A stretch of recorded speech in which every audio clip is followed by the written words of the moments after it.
Wow, totality has started here.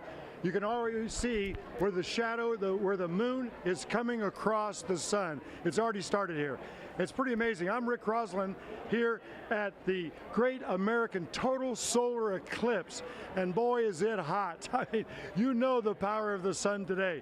Do you know that the sun is so powerful that in one day it sends more energy to the earth than any power plant that we've ever had going for the last 100 years, and that's really what solar power is all about. So we have been doing a lot of neat experiments here, and I'd like to show this one little experiment that we call the path of totality. You might recognize some of my friends doing this one. Check it out. So what is a total solar eclipse, or any type of solar eclipse? Well, you need three things. You need the earth, you need the moon, and you need the sun. JC, go ahead, and you're going to be our Earth, if you can get on that very special scientific Earth globe right here. And everybody knows that the Earth rotates on its axis. Good job there, JC. And let's get back here to America. And then we also have a moon. So check out the moon, JC. Here you go. Hold it up, and let's see if you can rotate the moon on around the Earth. There you go, on around. So that takes about a month to go on around. Now, if we add the sun, which is kind of bright, bring it on to keep it going, buddy, and stop. As you can see, a little bit more as it comes around, we got a shadow right there on the Earth. With the flashlight as the sun, the red ball is the moon, and the Earth. But, you know, this one, JC, I'm gonna put this one down because that is a little bit too large for us. Instead, I'm gonna use this sample right here as the moon. And what you see here is a much smaller moon, and we're going to actually see the shadow as it starts right about here. Be still, Earth, you're wobbling. We don't want any wobbling. There we go, and as we go across, we're going to see the path of totality. And there, my friends, is a total solar eclipse. An Earth, a moon, and a sun.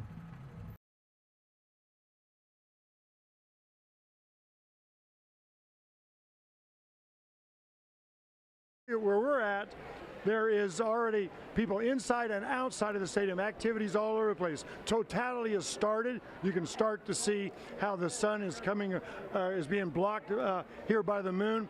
But there's art projects, there's dancing and singing, and people are just having a great time. Of course, I'm really interested in the science, and there's been a lot of science activities. We had people from doing mapping on Mars to indoor planetariums. A lot of really cool things that you can see here if you are at Carbondale. Now, I'll tell you, we did match up talking about people, different people from all over, even some people I like to call Eclipsers from maybe Star Trek. Hey, check this out. So are you with the Starship Enterprise? Not yet. Not yet. So you're working your way up. Yeah. So what are you excited to see here? The eclipse. The eclipse. Captain's log, stardate 2017. Total solar eclipse in the horizon. Hi, we're with Indiana PBS. Hi, I'm from WSIU Carbondale PBS. Oh, WSIU Carbondale. This is Jet Propulsion. He's from the PBS Kids series Ready, Jet, Go. Oh, very cool. So I imagine you're pretty excited. And what type of eye protection are you going to wear? Well, I assume he's going to wear approved solar glasses because we only wear approved solar glasses. And you can only open your eyes and look at it with the naked eye when it's in totality. If you are in the path. In the path. Right. So I understand this is your first eclipse. Where are you guys from? Carbondale. Oh, you're from Carbondale. Okay. Yeah, right. Well, you're lucky. I hope you have a place to stay tonight. We do. Carbondale is special for two reasons. Do you know what the second reason is? No, something's going to happen here. What's going to happen? The next eclipse. Next time I see you, you can say you've seen two eclipses. Hey, thanks, guys. Thanks a lot. Enjoy the eclipse. Thank you. Hey, I caught up with some of my friends from Indiana that came on the trip down with us. This is Justin Abner from Maplewood Elementary and his son JC in 5th grade. So JC, you've had a chance, like no other kid from Maplewood, to come down here. What have you learned so far? I've learned how to make a pinhole projector You can use it, you face backwards with it in your hand, and it makes a shadow of what the eclipse looks like.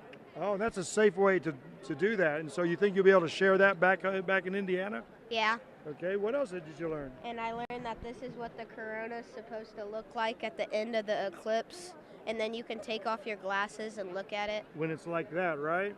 And so what are these white things shooting up out of here? From the corona, you said, right? Light. Light and gases, that's pretty cool. And so let's see what your dad's learned since he's been here, okay? Hey, Justin, how you doing? Great. I'm having a blast, enjoying the time here.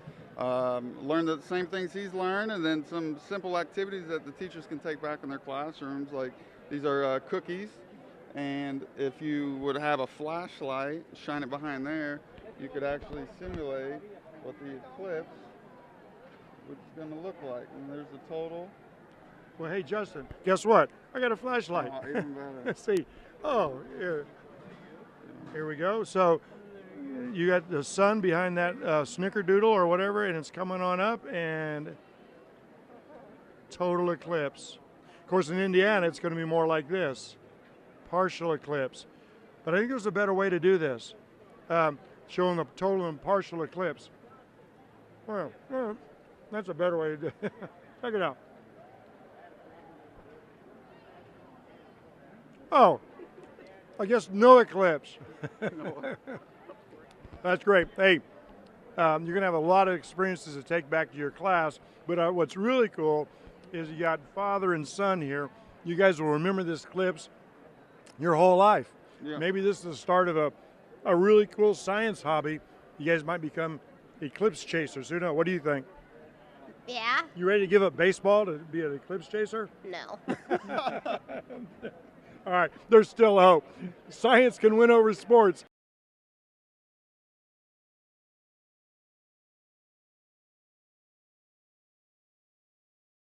You made this? Wow. What's it called? It's Solar X. Solar X. And what are you going to do with it? Yeah, we're gonna measure the solar eclipse. So it Wow. measures UV, infrared, light. It even has a solar panel. Wow. So you have UV, infrared, and a solar panel to see how much light's going to go. What do you think is going to happen? Yeah. So while the sun is gonna get eclipsed, then the data is gonna change. It's gonna store all these values inside the SD card. Wow, that's amazing. And you're helping on the project also? Yeah. Yeah, and so what made you come up with this project? Well, because we heard that there was gonna be a solar eclipse, and we wanted to measure. You wanted to measure yourself. I'll tell you, I love science, and the science that I remember is the science I do. You know, somebody can tell me about something, but when I do it, I remember. It looks like you guys are pretty awesome on this thing. What grade are you in? I'm in grade 6. Grade 6, and you, my friend? I'm in grade 3. Okay, and so, Dad, are you helping with the project? Yeah, we came all the way from Toronto, Canada, just for the solar eclipse, and we thought like this is our first solar eclipse together. Fourth? First, Oh, first, okay. first one, and we thought like not just watching the eclipse, but we wanted to get data, and we have our own outreach website where we're gonna be live streaming the data so that people can see, and the people back home who are not able to see the full eclipse, they can see how things are changing as the eclipse unfolds. That's amazing. In fact, that's a familiar story. We're going to be live streaming this broadcast back to Indiana because we couldn't bring all of our school with us, and to see cool kids like you, girl power, I love it, and science power together.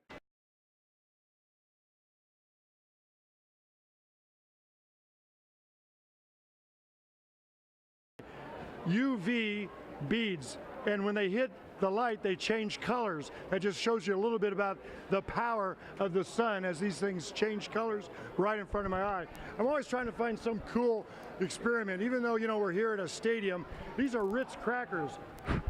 You blow out the air and you can use that as a pinhole camera. You know, there's all kind of cool science things, even if we're in a stadium. I love doing the science. Wait a minute. Let me just come in here and tell you something, Rick. We're in a football stadium, and I'm the Moon's coach, and I'm here to tell you that we are about to see something epic. They've been going back and forth, passing each other for lots of times, but very few times has the Moon actually got in there and thrown an epic block on the sun, and that's what we're going to see here today. And I think that if we keep working hard enough, we might see the same thing in about 7 years right here at Saluki Stadium. Hey, thanks, Coach. I know this is a football stadium, but I'm better at science. I don't know. Okay. You guys get ready. Get ready for total eclipse, and our football coach better go back to his X's and O's. I'll see you on the next broadcast.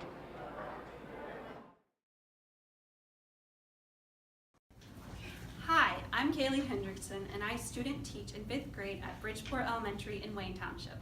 Hi, my name is Nicole Szynski. I student teach in 5th grade at Bridgeport Elementary in Wayne Township. There is a lot to learn about the Great American Eclipse of 2017. Did you know? A Mayan astronomical calendar from around the 12th century predicted an eclipse that took place on July 11, 1991. Mayans refer to solar eclipses as eating the sun. This is called the Caracolo, a building the Mayans used as an observatory, which is a place where you can see things happening in space. Thanks for that information, Alex. And now you know!